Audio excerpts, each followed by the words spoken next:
So it's like 7:30 something, 7:35 here. So yeah, I see everybody jumping in. I'm just warming up my strings, y'all. I literally just changed my strings, probably like 10 minutes before I got on here. So I'm just breaking these strings in, literally. And for the people who are gonna ask, I use SIT Power Wound. These are the strings I use. I've been using these strings for a long time, at least almost 10 years now I've been using these strings. SIT Power Round strings for the ones who want to know. And yes, they are nickel. And so yeah, I got custom gauges that I use on my bass. I used, you can see these are extra light.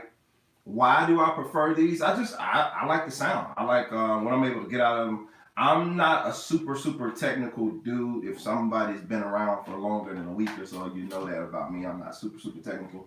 But yeah, I like these.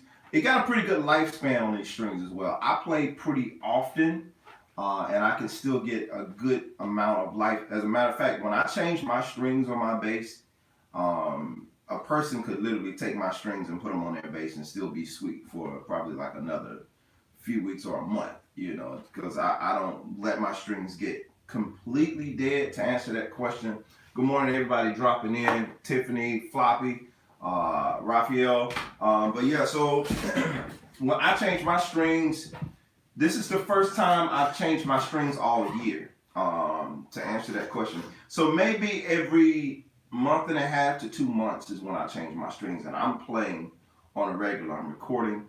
I like that initial crispiness that happens with the strings, but I also like as the strings begin to, you know, have a little bit more life to them.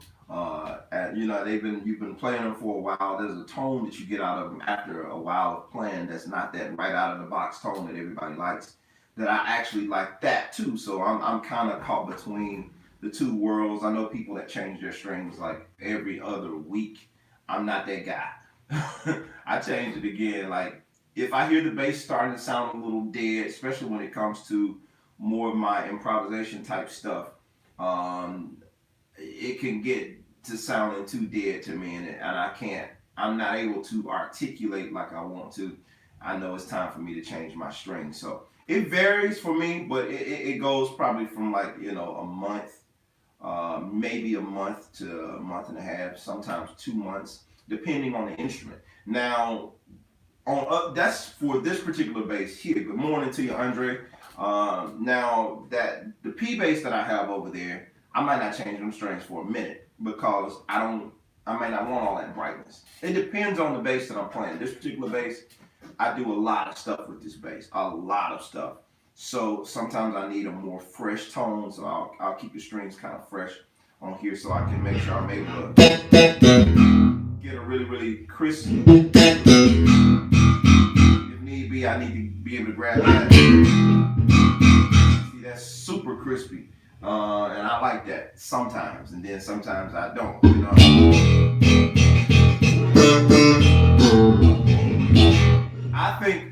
honestly, and I've said this before, this is not what this is about today, but I think that's like one of the ultimate ways to really tell about your bass is kind of put a set of fresh strings on it. That way you can kind of really know what all your bass has. Because if you're playing with dead strings, you're only getting a few tone personalities of that bass. You got to kind of get some bright, kind of like when you buy out of a store. Nobody's trying to sell you a bass most of the time that has dead strings on it. Most basses always have new strings, unless you're going for that vintage P bass or old school kind of sound, or something that has round wounds or flat wounds, that kind of, not round wounds but flat wounds on it, that kind of thing. You're generally buying something that has a really newer kind of tone to it, the new car set, if you will. So yeah, I recommend that if you're right now, y'all don't change your strings that much and you're like, man, I'm ready to trash this bass, put a new set of strings on it, see if that don't change your mind. If you put a new set of strings on it and go through your tone settings and you still don't like it, well, maybe you need to start looking around or check possibly the preamp and the pickups, well, even there, before you just go out and buy another bass. So there's a lot of things you can kind of look into just for the people who want to know before you just go out and buy another bass. Sometimes it might be the wood combination that you're not getting exactly what you want as you begin to develop, and you know exactly what you're looking for. There's a number of things. There's a number of things. So yeah, hopefully I answered that well. Let's go back. Raphael said, I checked out your new music video. Nice to see your family in it. Man, thank you so much. I appreciate that. Thank God it's Tuesday.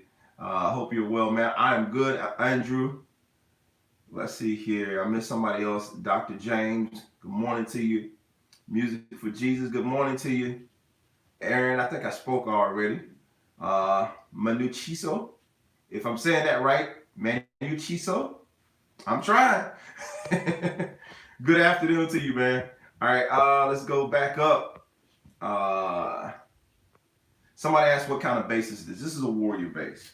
This is my signature Warrior bass. I've had this bass for about 10 years. It's an Isabella.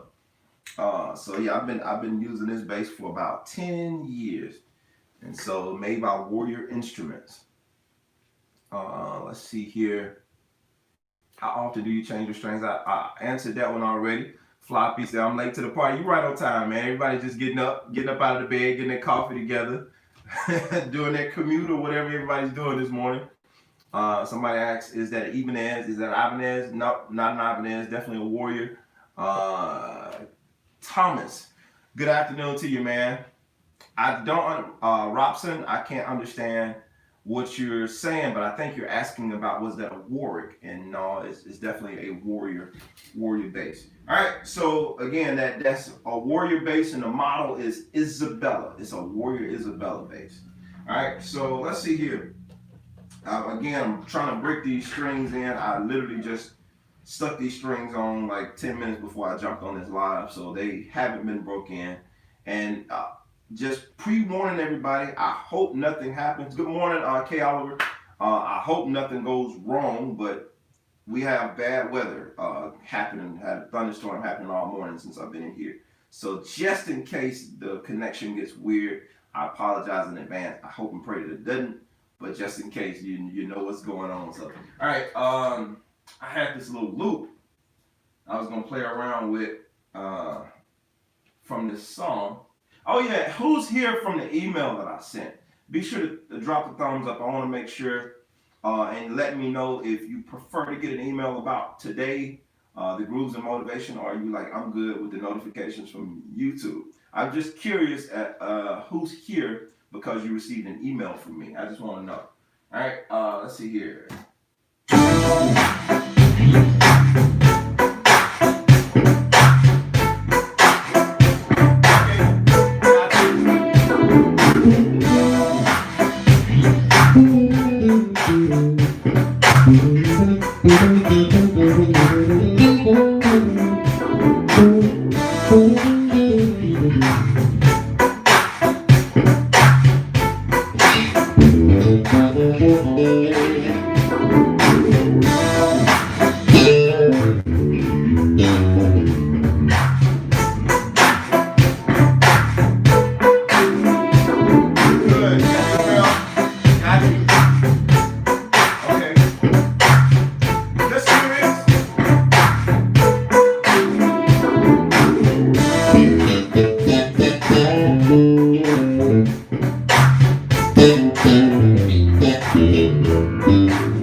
on,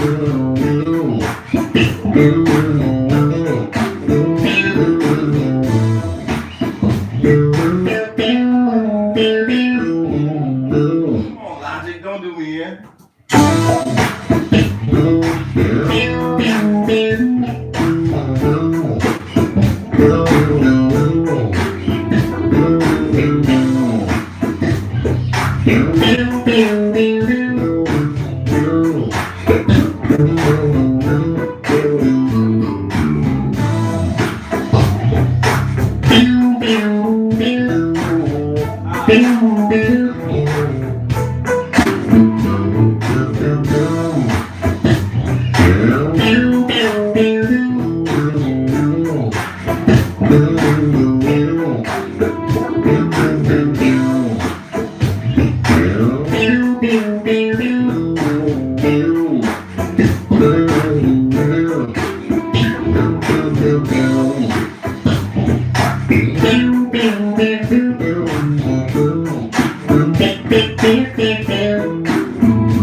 Alright.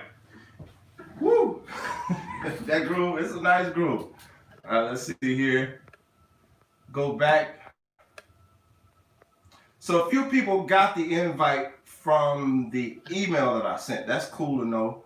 I'm glad. I got some early risers. Somebody said that's a Boosie vibe. I'll take that. Anthony Robinson, Peter Muyo. Yes, sir. My daughter is dancing to the jam while making her lunch. Yes, sir. That's good stuff. Envelope filter all day. All day. That's an MXR envelope filter. Bass envelope filter by MXR. Definitely a fun pedal to play with. I enjoy it. A lot of different things you can kind of get happening with that envelope filter. So funky. Greetings from Cameroon. Daniel, good morning to you, or whatever time it is for you there. Thank you for tuning in. Somebody else said Boosie Collins groove. All right, I got you. I got you, Boosie Collins. Thank y'all, man. Dimitri, appreciate that. Raphael, Thomas, nice repetitions in there, sir. Yeah, sometimes it's good to have a theme, to build around that thing. Get the air freshened out. It's funky up in there. I appreciate that, Aaron. That was fire. I appreciate it. I forgot to change my strings like ever. The new string sound. Appreciate that. Yeah, every now and again you got to change the strings. You have to change the strings every now and again. All right, so to jump right into it, because I got a lot of stuff to do today. Oh, before I forget, a new video dropping today. New video, not necessarily a lesson video, a performance video will be dropping on today. So be sure to check back to this channel. If your notifications are not on, be sure to turn them on. If you're not following me on Facebook and Instagram, be sure to follow me there. It's J Morgan Bass on Instagram. J Morgan BASS Bass. All right. So yeah, and just look up Jermaine Morgan on Facebook. If it doesn't have my picture or the logo, it's not me. So yeah, it will be dropping today. A good video coming. I think you guys will enjoy it. If you've been a fan of any of my music, going all the way back, just like this song here that we put out a few weeks ago, this song goes all the way back to my first record. So the idea is to put out a lot more performance stuff in 2021. I know I've been focusing heavily on the bass lessons, and I am still doing the bass lessons. If you're wondering where the newer videos have gone, I've really kind of put a lot of my attention more so on the monthly membership with the bass lessons. I think there's a lot of content that I've recorded over the years that's here available for free on YouTube, but I have obviously started putting more attention with the video content the things that I teach kind of being exclusive to the monthly membership. So if you want a little bit more about the bass lesson stuff from me, that will be from moving forward. Unless I feel there is to put out an idea of something, more than likely that stuff will be on my website, JermaineMorgan.net, part of the monthly membership lessons. If you're already part of that, you already know what it is. You ain't missed a beat, so you ain't missing nothing. But yeah, so again, I'm going to be doing a lot more performance videos. I got some cool friends that's going to be coming in. You guys are going to be seeing my actual band a lot more in terms of the videos, Lord willing, if everything goes as planned. But yeah, this particular, I'm not going to give it away. Just tune in today. You'll see it. It's not going to always be me sitting in this chair right here in front of this camera. You'll see a lot more band stuff where we're playing some of the original music. And the cool thing about it is I'm going back in a lot of these songs and we're doing the live arrangements. So if you guys never heard my band live, you get to hear some of the live arrangements of these songs and what we're doing with the live arrangements, because you hear the record version and that's cool, but sometimes the live arrangements, y'all know how it goes, the live arrangement have a little bit more oomph to it, have some stuff that you wasn't necessarily expecting. Just like as I said to myself, if you heard the original record and you heard what we did for the live arrangement for this, you know, the Jermaine Morgan Band. That's easy to remember. The Jermaine Morgan Band. Yes, I do have music available as well on iTunes. Just look up the Jermaine Morgan Band. So yeah, definitely more stuff to come. All right. Can we get this one to practice to, sir? I don't know. I don't know if I'm gonna. I don't know. I'm not gonna say no, but we'll see. We'll see. Not gonna say no. We'll see. I see y'all digging the groove. Y'all saying it's a Bootsy Collins vibe. That's so funny when I hear people like how other people are perceiving the music and what they get from it is like, I wasn't thinking no Bootsy Collins, but you know, it is what it is. I know it's those influences are there. None of these. Ironically enough, I didn't really grow up listening to Bootsy like that. I did hear some James Brown, but I didn't grow up listening to Bootsy Collins like that. I didn't find out to Bootsy until later in the game, and then that's when I went back and started researching all this stuff. But yeah, I didn't grow up listening to that. But that's just that good old, we call it the hump, that good feel good music. What we call it. Let's see here. More Jermaine's Marcus Miller approach for M3.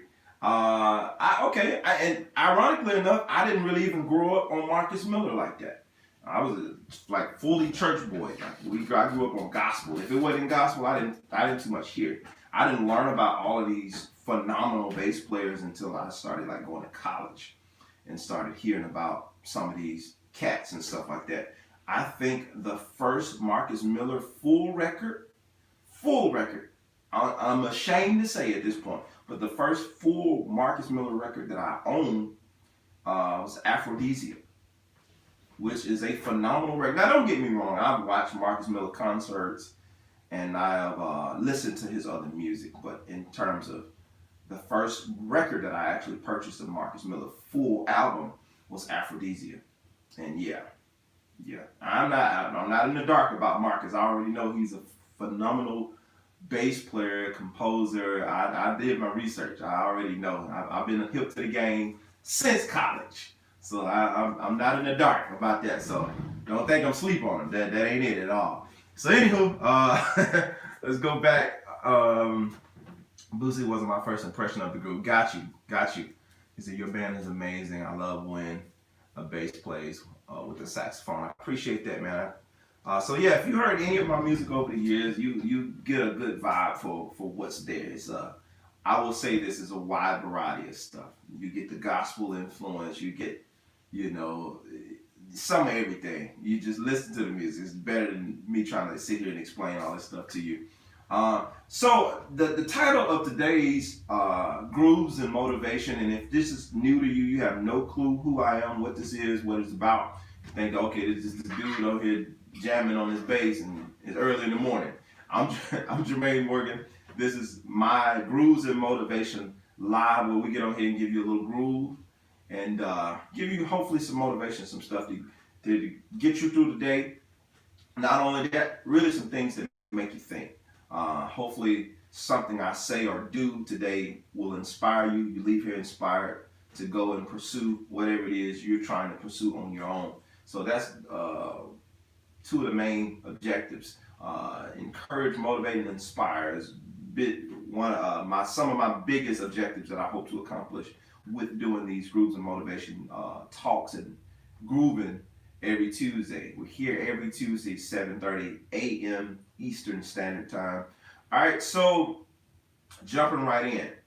Do you have time? Do you have time? I think that's the name of it. If not, that's somewhere close to it. So I say that because I can't see the title. Charles, good morning to you. Let me read these couple of comments before I jump too far into this thing. This was a good one, but Marcus, live concerts are a real experience. Absolutely, you have had a James Brown. You have had a James Brown vibe to me from the beginning. Gotcha. I see that. I can see that. That definitely that soul kind of thing happening. So jumping right into today's thing. Do you have time? What do I mean by that? I was gonna call this. Uh, you don't have a lot of time. Then I thought they was like, I don't know if I want to say that because it might people might be feeling, what do you mean I don't have a lot of time? I ain't clicking that. You know what I'm saying? So my question to you is, do you have time? Or how much time do you have? That kind of thing. The point is of this whole thing, the question bringing the thought, you don't know how much time you have. And so not to make this super spooky or super scary, but you got to get on the ball. If you ain't already on it, if you're not already pushing towards what it is you're trying to do, what it is you're purposed here to do, you need to be on it. So it is pretty straightforward.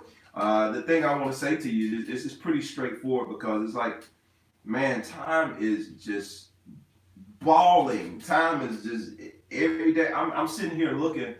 We just did the countdown 3 days ago for the Happy New Year, and here it is. It's January the 26th.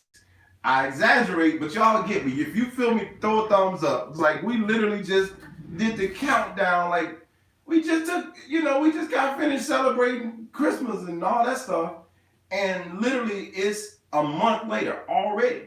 I mean, time is not waiting on you to make up your mind about what you want to do. Like it's not. And a good friend of mine, we always used to kind of laugh at the people who we call the fin-to people. If you're from the South, you know exactly what I mean. If you're not from the South, this term might sound a little weird to you, but fin-to, I'll break it down. Fixing to, all right? And if that's you're still lost about that, I'm getting ready to. That's what that means. So we broke it down, all three levels of it. So in the South, we say, man, I'm getting ready to go. I'm finna go over here. Finna or fin-to. If you're from the South, you know exactly, you know the term. But I know people for years. I'm finna do this. I'm finna do that. I'm fin-to. I'm gonna buy this and I'm gonna buy that and I'm about to learn this and I'm finna start playing the bass. You know what I'm saying? It's like they always getting ready to do something. Excuse my bad grammar today, but I'm just gonna keep it 100 with you. They always getting ready to do something, but they never get it done.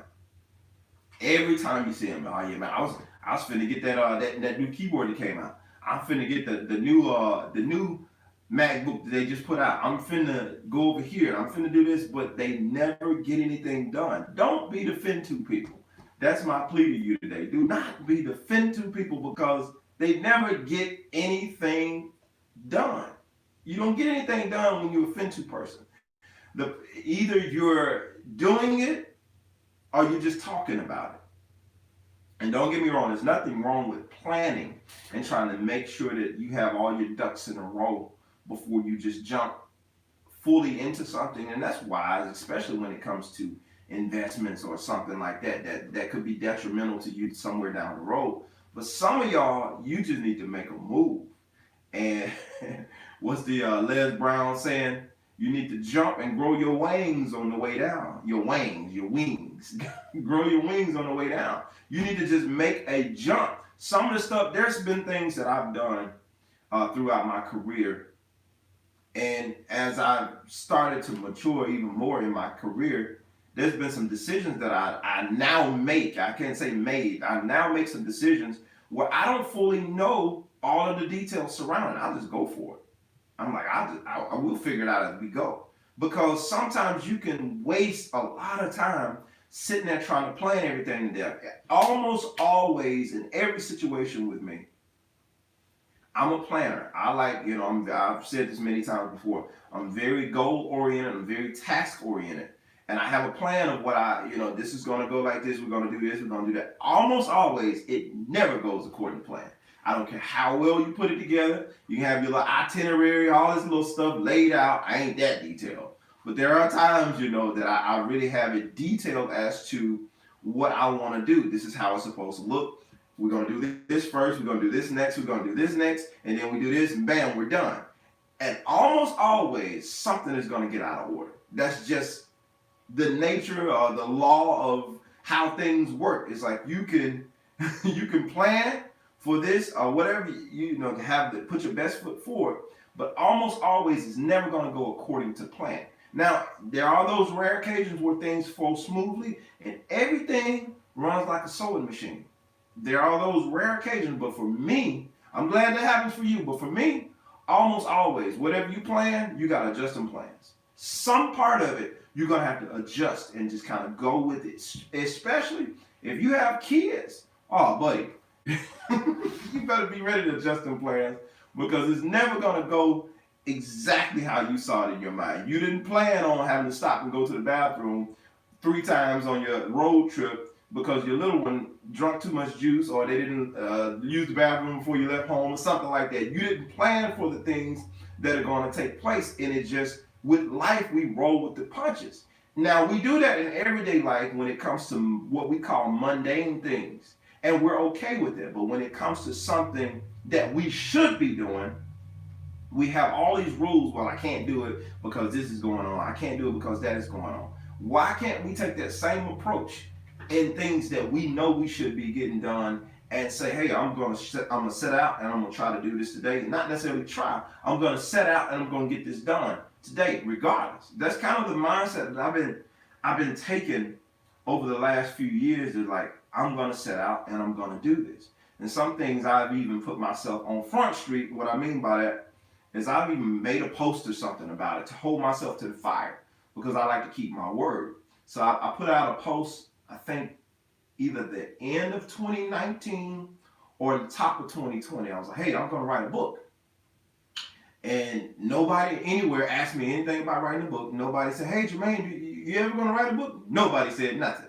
But me, I felt the need to put out there, hey, I'm going to write a book. This is something I've been thinking about, and it's something that I felt really strongly about doing. As a matter of fact, by the time I put that post up, I had already started like laying out the ideas of what it was I was trying to do. So doing that for me personally was my way of holding myself to the fire. You said you was going to do something. You told these people, and nobody asked you to say it, but you got on here and you told these people you were going to do this, so you need to get it done. So obviously, about 7 or 8 months later after making that post, you see a book. And that's me keeping my commitment to myself because I said I was going to do that because I knew what I had inside of me. The idea didn't just start when I posted that about almost a year or so ago. The idea didn't start then. The idea started 3-4 years ago when I told my wife, I said, look, I feel like I was reading a lot of books and reading a lot of different stuff on this whole self-development tip, trying to get better, trying to make myself more wise. I talk, if you've been around for a while, I talk about this stuff a lot, and so as I'm doing this, I told her, I'm like, you know what? I feel like I'm going to write a book one day. I don't know what about, but, ironically enough, for a person that didn't like reading, I knew that there was a book in me. So I felt that this past year was the time to birth that book out, to get it out of my head so I don't keep putting it off. I feel like Miles Monroe when he made this statement. He says, I'm on a collision course with the grave. And I don't mean that in the sense of I think I'm gonna die tomorrow. I don't mean that in that sense. I mean it, I feel like in the sense that he meant when he made this statement. I plan to embarrass death when I die. That's my plan. How do I plan on doing it? I plan to do that by going over and above what I was sent here to do in terms of the things that I was supposed to put out, the people that I was supposed to reach, the music that I was supposed to create. I plan to knock it out of the park. So by the time death gets to me, death will be embarrassed. Like, think about how many people have already died 2020. And some of these people you may know who had all these ideas of things that they wanted to do, but they took this stuff to the grave with them. And they didn't get any of it done. Some of them didn't get none of it done. You know what I'm saying? Like, I'm not gonna, and not saying anything, I'm not speaking negative of people who've passed on. That's not what I'm doing here. But my point is, you don't know how much time you have, so why even play with it like that? You gotta get on it. You gotta get about it. And so if I'm lighting a fire and I'm stepping on your toes, I mean to. I mean to step on your toes because I want you to feel an urgency. There's stuff that you got inside of you that you haven't even fathomed yet. Like, how do I know that? Because I didn't know I had a book inside of me. You couldn't have paid me in school, in grade school, to tell me, oh, man, you're gonna write a book. I would probably laugh. I probably fell out my chair laughing at you. You know what I'm saying? Like, talking about you got a book, man. You're gonna write a book one day. Man, I don't even like reading. So you think I'm gonna write a book? You crazy. That's what I would have said about 20 years ago. But growing and maturing and developing and really unlocking what's inside of me and digging beyond what I knew and beyond my surroundings, beyond what was common to me and common to people like me and common to people in my family. It's like, no, you got something else in there. So, you know, I see some of the comments popping up. I got tickled. I seen Fenton. I'm gonna go through some of these comments, but you gotta get on it. So hopefully y'all are getting that message. You don't have a lot of time, not as much as you think you have. Some of y'all might live to be 100, but what good is it to be that old or to live to get that old and you still accomplish nothing with all that time? Living a life of longevity is great, but what do you have to show for it? The only thing we know about Methuselah, the oldest man that lived in the Bible, is he died. That's all we know. He was the oldest man to live. It don't say anything about anything he done substantial that was of any merit, you know, that we could talk about. It just says he was the oldest man in the Bible, Methuselah. Lived, 969 years? That's a long time to live. But what do you got to show for it? If you don't get that old, you need to have something to show for it. All right, so let me go through a few of these comments because I don't want to get backed up when I get ready to get out of here. Hey, Jermaine, you mentioned the MXR pedal before. I have a passive bass. Do you think MXR preamp, MXR M81 will be a good selection to enhance my passive bass? Do you share? I don't know, but any preamp, I'll say this, any preamp is going to definitely boost your signal. That's the objective of getting a preamp. I can't specifically say about MXR versus another brand or whatever the case may be. But if you do get a preamp, that's what it's for, enhancing the natural sound of your bass. So obviously whatever's in that preamp is going to boost that sound. Some people get the preamp put on the inside of their bass. Some people get the preamp pedals. Like I got a preamp pedal there, but I also have a preamp in this bass. So if I didn't have that preamp hooked up, I would still be okay. So to answer your question, yeah, you're gonna definitely get a little bit more juice out of that bass by adding a preamp to it. All right, so Floppy, thank you, man. I appreciate it. Music for Jesus said, I'm finna go. Have class in 10 minutes. I share it on Facebook as always every Tuesday morning. We'll definitely be back to watch the rest. Everyone be blessed and stay safe. Thank you for tuning in. Have a great class. We'll see you. Hello, Jermaine. Low end, I see you. Men create the present, women create the future. Okay, I got you. Take care. All right, so jumping back to that, like the time, the moment you have is now. In regards to that comment, men create the present and women create the future. I hear what you're saying, but I think what's important is what you're doing with the moment. You know, not necessarily getting caught up in who does what, but what you're actually doing in the moment. And maybe that was a loaded statement. Maybe you meant some other stuff by that statement. I'm not gonna even venture to dig into to that too much. You said the universe rewards our action. Now there's a law. There's I would say there's like a biblical law of, you know, you reap what you sow.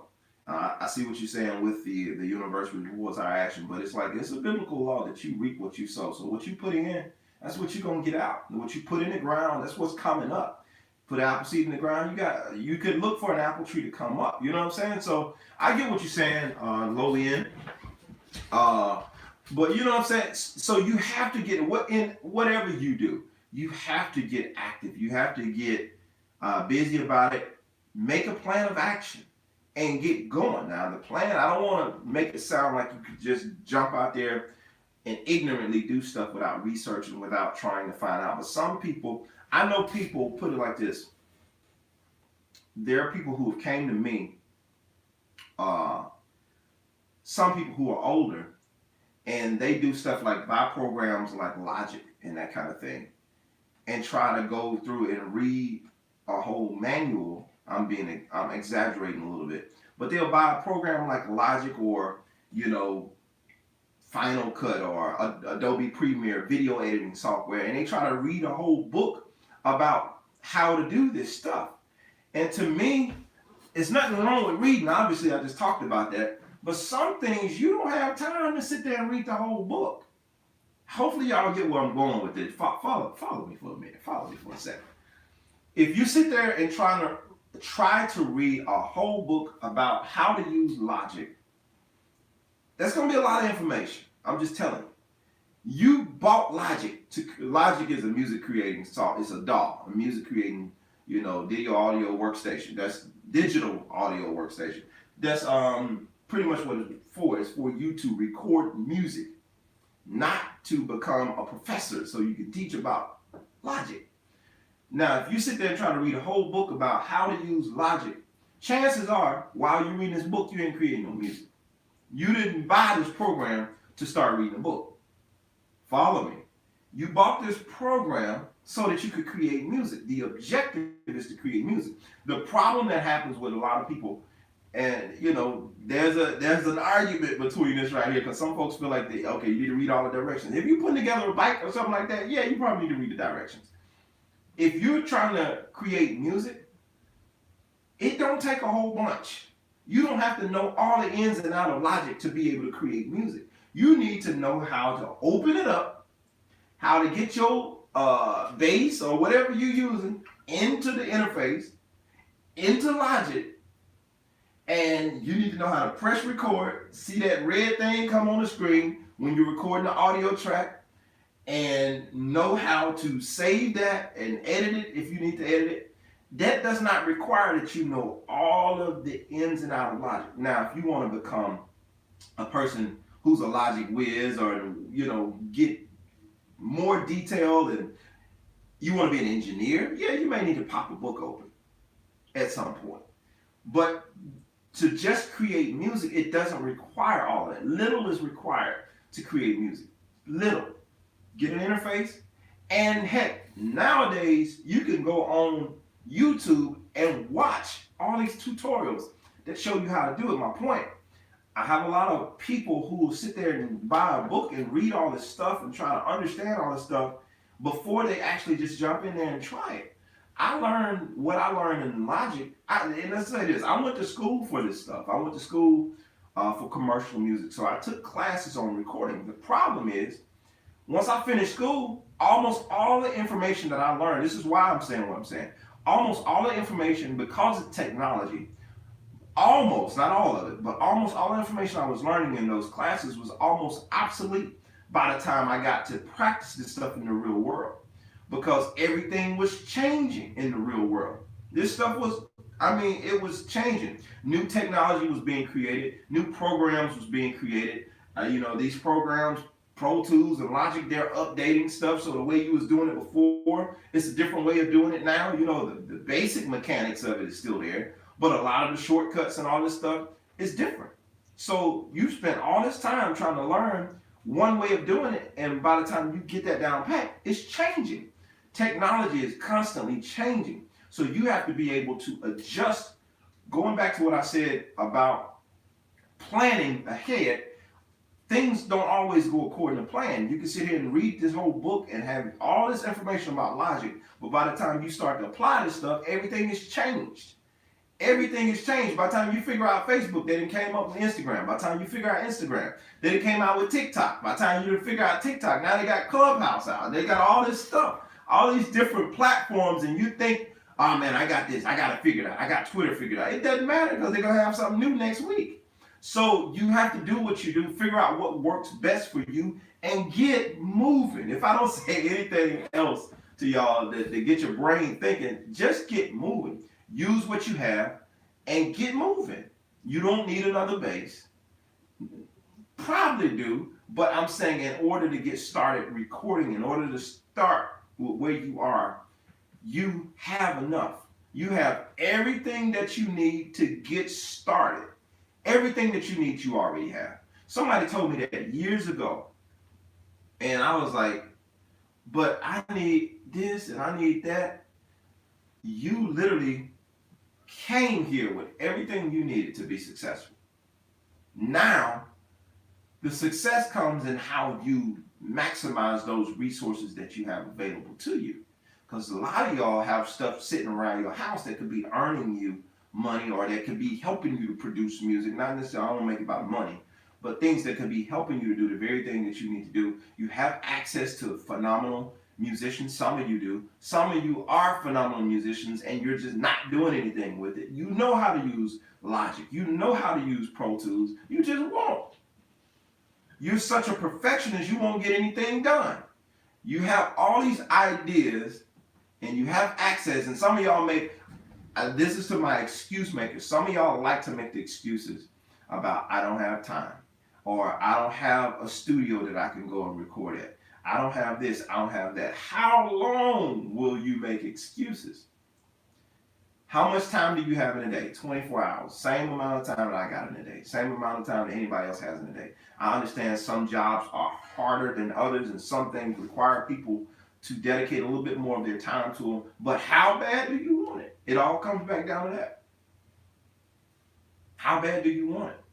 Because I always put it in an extreme scenario. There's a musician out there who is very, very good, but does a whole nother job. And their excuse for not putting out music or not putting out, creating content or whatever, they don't have the time. I get it. You work, you're busy, you're tired. All right, cool. So tell me this, musician who's busy or a person who's busy, you don't have enough time.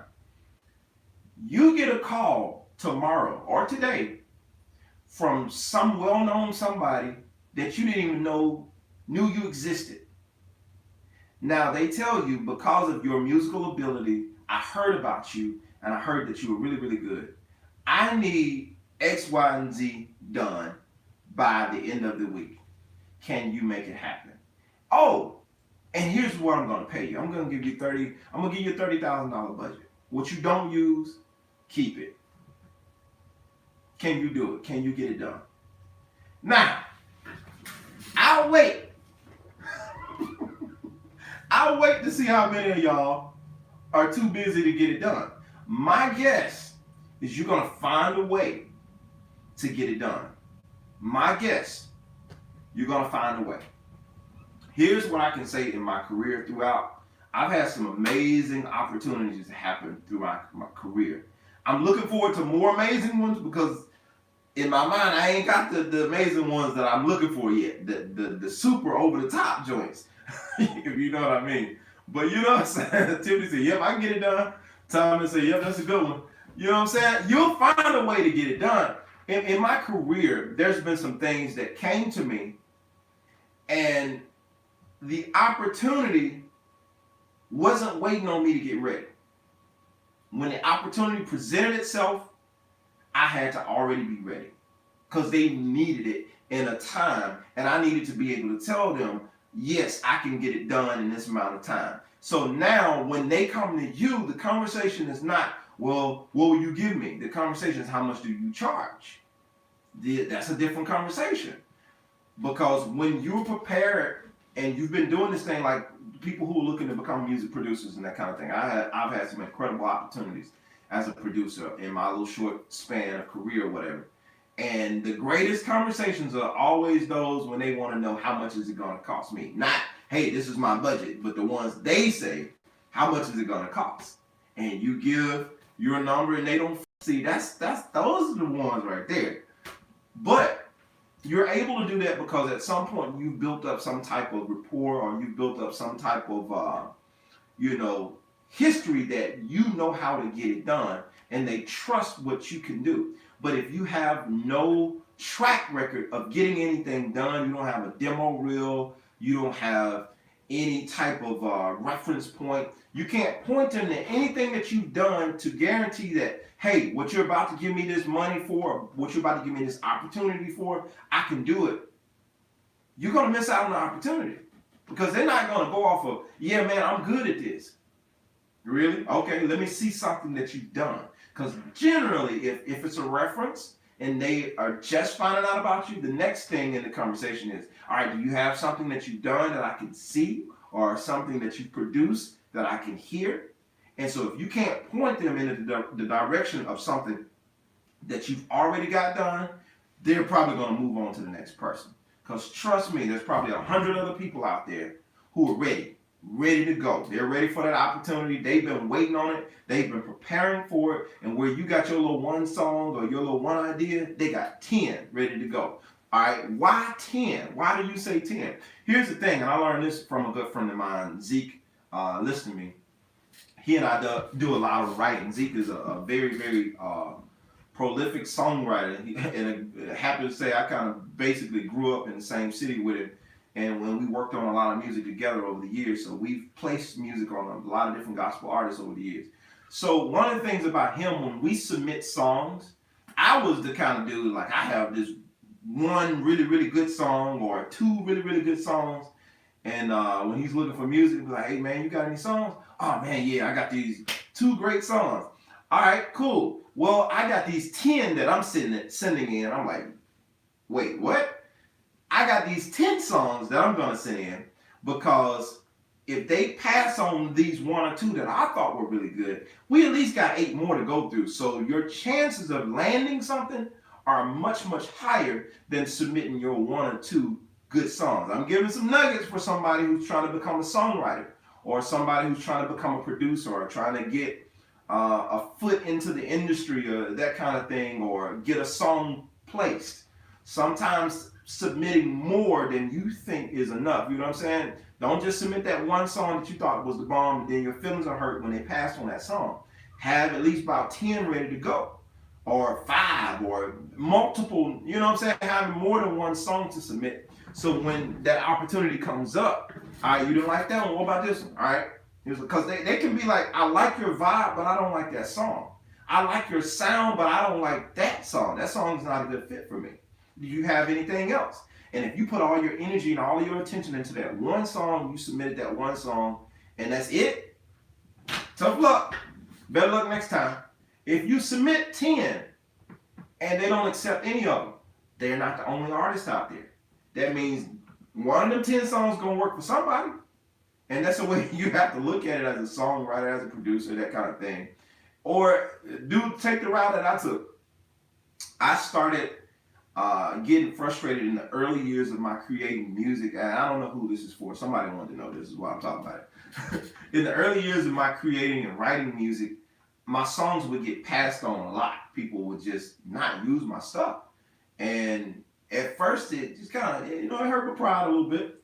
But I learned over the years, stop waiting on these people to use your stuff. Stop writing for them. I started writing music that I enjoyed, music that, I like, stuff that, I like the sound of. This song speaks to me. I started putting it out myself. I can do it. I got the connections. I know the people. I can bring in the right guys to play on this stuff. Or I can play it myself. It is what it is. So I stopped having this mentality of waiting for somebody to give me a shot, waiting for somebody to say my music was good. I said, no, I'm going to start putting it out myself. I'll put it out. I'll write it. I'll sing it. I can sing. I'll sing it. I'll put it out. And what happens is people hear it. They're like, wait a minute. You did that? Yeah. Now the question becomes, okay, what else can you do? Oh, sweet. Glad you asked. Oh, I did this. Okay, well, let me get that. Now you have a conversation starter as opposed to sitting on the sidelines waiting for somebody to give you a shot, and then you show them what you can do. No. And today, like, we're in an age now with technology and all that stuff where everything has changed. The playing field has completely changed, and you no longer have to sit there and wait for a record company and wait for this, wait for that. You can put your music out now.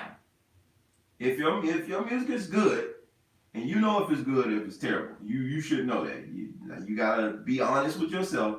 And I know I made the statement several times. You put the food out, and the hungry ones will come and eat it. Just make sure you're not serving slop. I'm just being blunt. Just make sure the food you putting out, you ain't trying to feed pigs. You see what I'm saying? Pigs will come and eat anything. Make sure you put some time and you put some thought into the stuff that you're trying to put out there. You want to put your best foot forward. If you know it's not your best, go back and do what you need to do to make it your best. Now, I will say this. That's not an excuse for you to go and hold this and say, like most perfectionists, oh, this ain't ready. I need to do this. And you spend 2 more years working on one song. By the time you put it out, the idea is going to be stale. I'm sorry. I'm telling you. It's gonna be stale. So work on it. And if you know it's not your best, figure out what it needs to become its best. Does that mean you need to dig in and go through the composition and maybe bring somebody else in to play something? Bring a friend in, call a favor, call a real drummer, call a vocalist, call somebody in to help make this song its best. But do something. Don't just sit on it. Move. Get active. Do something. Move.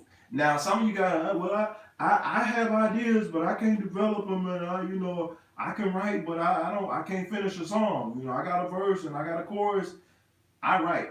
I produce. I have a production package on my website, so ain't no excuse. There are producers out here that will work with you and help you to develop your ideas. Some of my folks that I work with might be watching this video. They can tell you, you don't have to be stuck with the demo or whatever you thought it was, because it can be greater, it can be better than that, but you have to take a risk.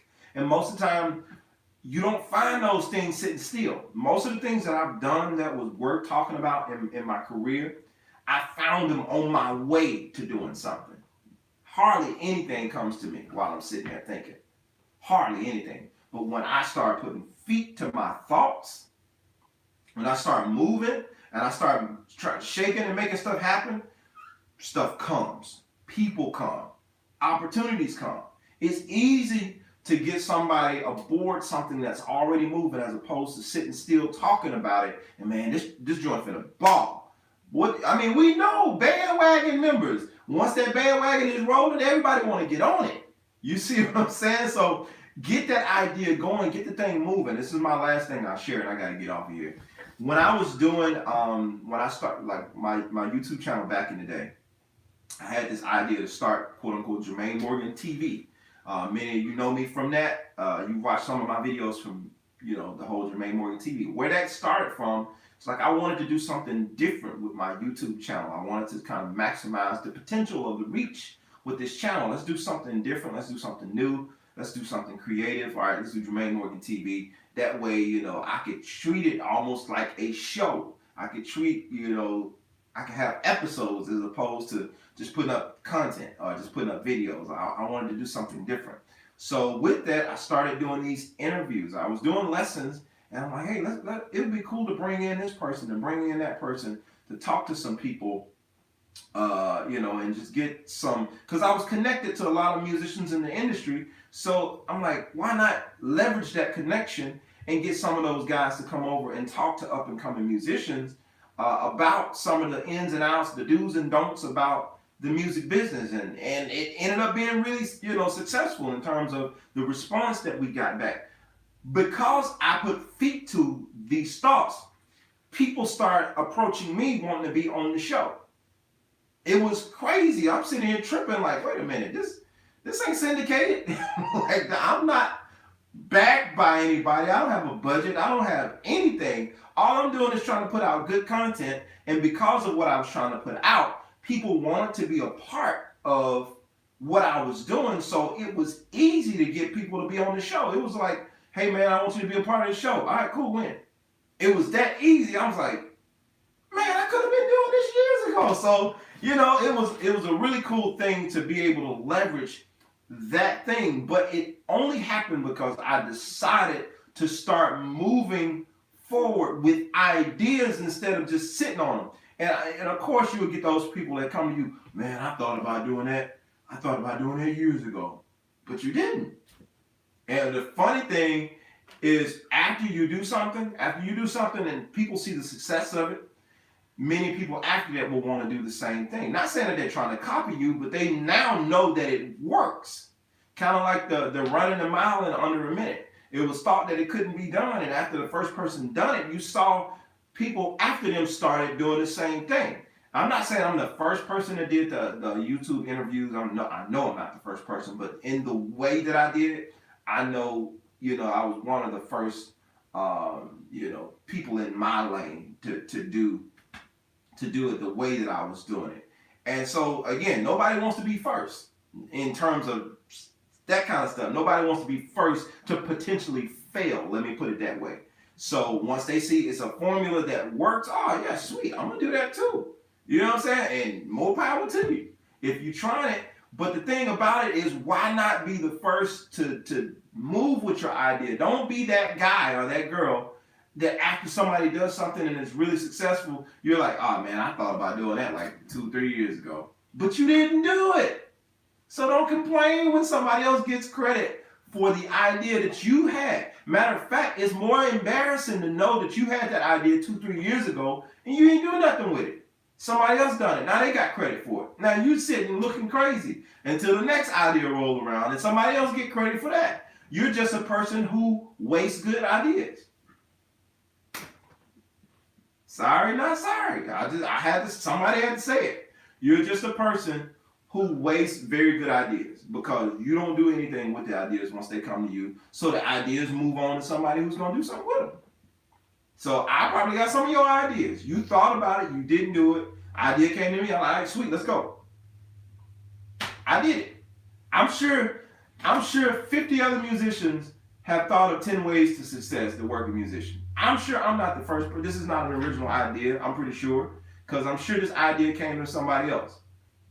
But they didn't write the book. Idea came to me, I said, all right, sweet, I'm on it. All right, cool. There you go. It's out there. It's on Amazon. I'm just saying. These ideas come. They'll wait around for a little while. But after you sit there on them ideas, they're going to move on to somebody else. Ideas will not be wasted on people who won't move on them. You'll notice after a while, if you've made a habit of not moving on your ideas, after a while, those ideas will stop coming to you. And you have to work really, really hard to think of stuff. As opposed to if you're a person who acts on ideas on a constant, like you get something and you move on it, then ideas are coming to you. You constantly getting fresh ideas. You ever notice how people who seem to always be coming out with stuff, always come out with stuff? And the people who don't seem to come out with anything, always are not producing anything? It's because those ideas won't be wasted on people who are not going to do anything with them. They're going to come to you for a time. And after a while, it's almost like a testing time. It's going to keep coming. And after a while, it's almost like something goes off that says, man, this dude ain't going to do nothing with this. Stop sending stuff to them. And they start sending it to somebody else. And then you just see somebody look like everything they touch turns to gold. It's not so much as turning to gold. It's just they're moving on the idea and they're working it. They're working whatever that idea is. They're moving on it. They're working it, and they're seeing the fruit of their labor. You put it in the ground, it's going to come up. You know what I'm saying? You put it in the ground, it's going to come up. You put seed in the ground, it got to come up. It's going to produce a harvest. If you put it in the right soil. Now, you could be stony ground for the seed that's been thrown at you. These seeds, these ideas that's thrown at you, they get choked out. Somebody says, man, you can't do that. You know you don't play well enough to put no album out. You don't think enough to do this idea right here. It takes somebody else. You need somebody smart like this person to do it. So you listen to that junk, and now you don't do anything. Oh man, you can't do no business. You be done lost everything. You try to do that. All right, that idea gonna move to somebody else, and then you looking at them on Shark Tank in a year. He's like, man, I thought of that. Yep, but they on Shark Tank with it. So, yeah, you know what I'm saying? So you have to move on these ideas. I know at this point I'm kind of beating a dead horse, But hopefully somebody gets the point. You got to get to moving on those ideas. How much time do you have? Do you have the time? Do you? Do you really have the time that you think you have? All right, we'll see. Because at the end of this year, you're gonna have to, kind of really look back and see what you did with 2021. Just like you had to do with 2020, just like you had to do with 2019. And so at the end of 2021, will you be able to say that, man, I really laid it on, man. I really, I really put it down. I got it done. 2021, I set out to do X, Y, and Z, and I got X through F. And by the time we got to W, man, we was rocking and shaking. And then by the 6th month of the year, we had to completely redo our schedule because I had finished everything I was trying to do by June. Man, what a thought that would be to have. Like the stuff I got on my personal list to get all that stuff accomplished by June, so much so I got to create a whole other list so I can get the rest of the stuff done for the rest of the year. Like, dude, I didn't even think I was going to get all this done. Oh, wow. That's what happens. You keep moving, you keep pushing forward, and you accomplish these things so now you can keep moving on to the next thing. And what's happening is these things that you're doing are stockpiling. They're stockpiling. They're creating something that's going to keep bringing success to you. And what I mean by that, it's like videos that I've done here on YouTube. I would put out a lot of content. And some of the times when I put out these, I'm just being transparent right now. Sometimes when I put out these videos, nothing happens. Just like a couple hundred people see it. Like, man, I guess that was not popular. And then the next thing I know, in about a month or two, that video is popular. And it's like 1,000, 2,000, 3,000, 4,000, 5,000, 6,000. I'm like, where all these people come from? And over time, that video just got to circulating. I didn't see it happening. I had moved on to the next. I'm like, I'm not going to sit here and, yay, I did a video. It didn't do that well, so oh well, I guess I'll go do something else. No, we keep it moving. You put that content out and you keep it going. And over time, it starts to stockpile. And people are going through and binge watching stuff that I did 4 and 5 years ago. And those videos are just, the views are just stacking. And so now I'm here talking to some of y'all that found videos from 5 years ago that I did. That's why you don't get discouraged, and I'm talking to myself with this, don't get discouraged when what you do doesn't produce the outcome that you were going for. Because you might not see it in real time, but that doesn't mean what you've done was not productive. Keep it moving. Stay productive. Keep it moving. Stay productive. I say it again. Keep it moving. Stay productive. If you don't see what you're looking for right away, that doesn't mean that you did something wrong. It just means it's going to take a little time. The seed goes down before it comes up. That idea that you planted, it went down. It's growing roots in the ground before it comes up. Keep working on it. Keep nurturing it. Keep building. Keep coming up with other stuff. Don't just sit there. No gardener plants a seed in its field or in its garden and stands there and look at the seed waiting for it to grow. No gardener does that.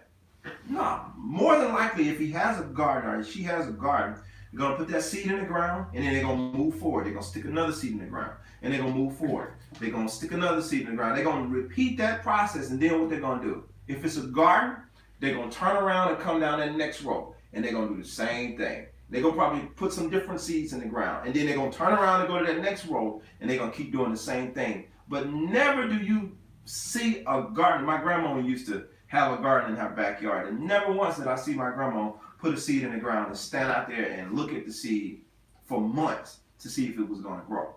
No, that's not your job. Your job is to put the seed in the ground, nurture it, give it what it needs, make sure that the weeds don't take it, but keep it moving. Keep it moving. Even when you go out there to nurture that seed, you just make sure that it has what it needs to grow, and you go on. You move. You keep it moving. You keep doing whatever the next thing you need to do, and over time, that thing will begin to grow and it will produce after its own kind. If you put the right stuff in the ground, the right stuff is going to come up. If you put it in the right environment, the right stuff is going to come up. If you've given it the right stuff is going to come back to you. All right. So those are my thoughts for the day. Thank y'all for tuning in. Let me see a few of these comments before I jump off. You said I love the meetup with Justin Raines. It would be great if you can think about get back to doing the meetups again. We'll see, especially after these COVID streets calm down. Once again, very useful information. Thank you for that, Aaron. Thanks, great message, Jermaine. My pleasure. Floppy, thank you, man. Listen, I appreciate everybody for tuning in. I hope something that I've said has lit a fire up under you this morning. If you offended and you mad, I know I said something right. So you need to get busy. I want to see, obviously, figuratively speaking, but I want to know that you guys are moving forward and that you're being positively affected by what it is I'm saying to you, and you're moving forward. You're being in your church, in your community, in your wherever you are, you're being positively effective. Like people are being able to move forward from what you're putting out. You know, I want to know that that's happening, not just for myself, not just for my family, but for your family as well. We're here to help one another, to uplift one another.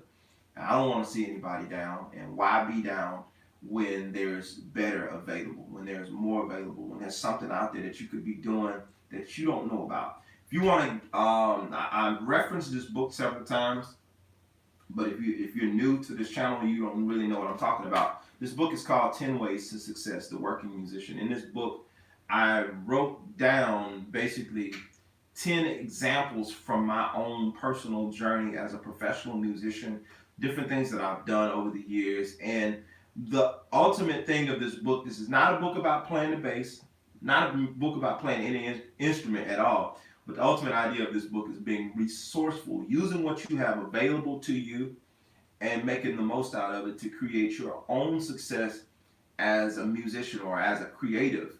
You don't have to be famous to be a success. And that's pretty much the idea, the whole theme behind this book is just you using what you have available to you, thinking outside of the box, so to speak.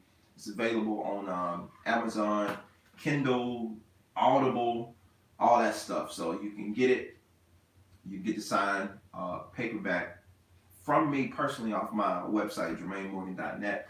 Listen, if you want to continue your bass studies with me, JermaineMorgan.net, you can find everything you need there. I'm not going to go through all my courses. Just take a look when you get a chance.